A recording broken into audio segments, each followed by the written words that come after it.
One car company made two completely different claims about solar-powered electric vehicles this year. One version reportedly adds about 11 to 14 miles of range per day just sitting in the sun.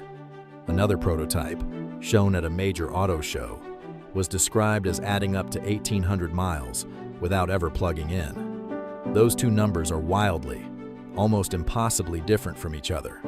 So I actually sat down and did the physics to figure out which claim, if either, is realistic and where a number like 1,800 miles could possibly come from. In this video, we're breaking down exactly how solar charging on an electric car actually works, doing the real math on how much range solar panels can realistically add in a single day, and figuring out where that much bigger 1,800-mile number could actually be coming from. We'll also look at the surprisingly bumpy history of solar-powered cars as a category, including a company that already went bankrupt trying to make this exact idea work at scale. This channel covers the future of cars and mobility every week, so subscribe if that's your thing. Let's get into it. Let's lay out exactly what was actually announced. The first version is a solar concept built on an existing popular electric SUV, fitted with roughly 40 square feet of high-efficiency solar panels across the hood, roof, and rear hatch. The company's own real-world testing reported this setup, adding somewhere around 11 to 14 miles of range on a bright sunny day, which they say could cut public charging needs by up to 65% for some drivers. The second, far more dramatic claim came from a different prototype based on a smaller commuter electric car, featuring extendable solar panels that unfold outward from the vehicle. That version is where the 1,800-mile figure came from, shown publicly at a major Japanese mobility trade show. Same manufacturer, two genuinely different vehicles, and two numbers that don't obviously connect to each other at all. Before we can judge either number, we need to understand the actual physics involved. Solar panels convert sunlight into direct current electricity using photovoltaic cells, the same basic technology used in rooftop solar panels on houses, just adapted into thinner, more flexible sheets that can curve across a car's body panels. The amount of usable energy depends on three things: the total surface area covered in panels, how efficient those specific panels are at converting sunlight into electricity, and how many hours of strong, direct sunlight the car actually receives that day.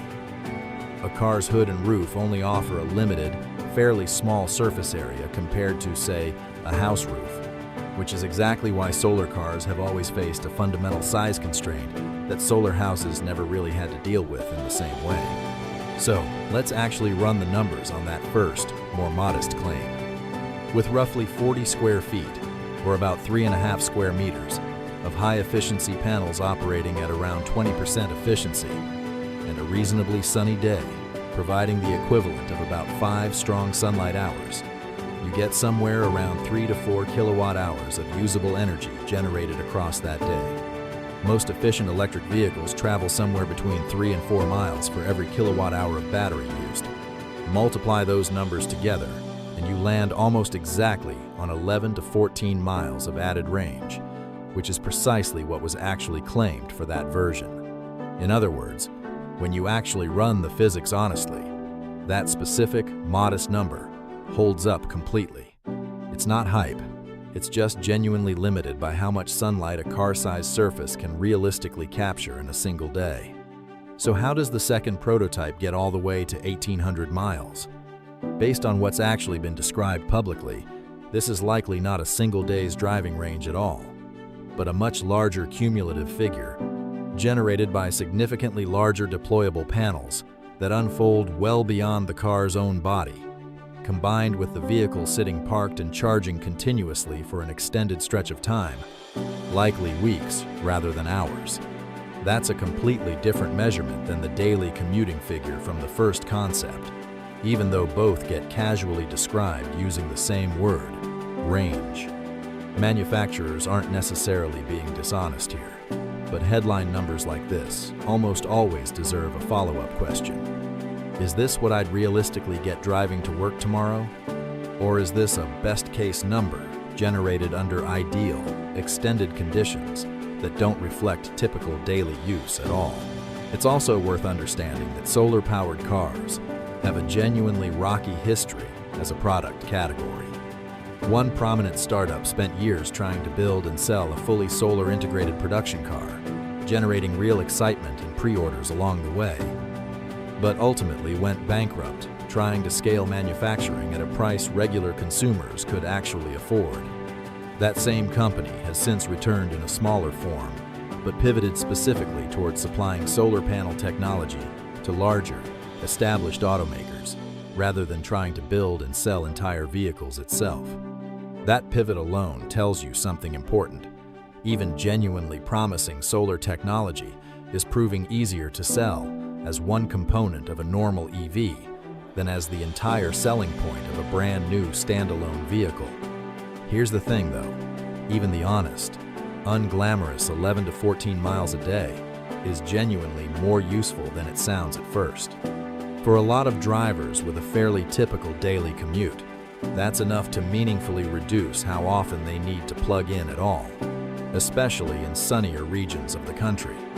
Stack that up over a full month of consistent sunny days, and you're looking at several hundred miles of essentially free driving, generated passively just by parking in a normal spot rather than a dedicated charging space.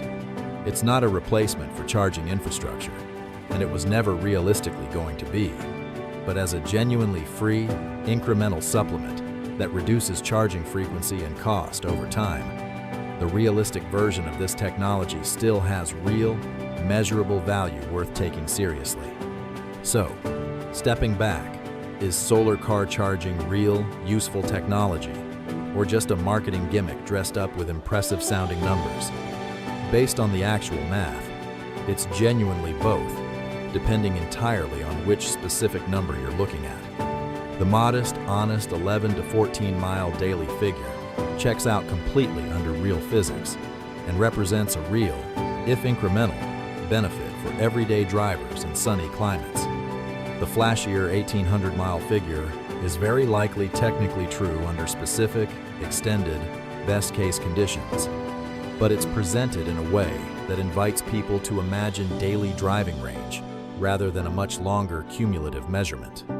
The lesson here isn't that solar cars are fake, it's that any headline number in this industry, from any manufacturer, is always worth a few minutes of honest math before you take it at face value.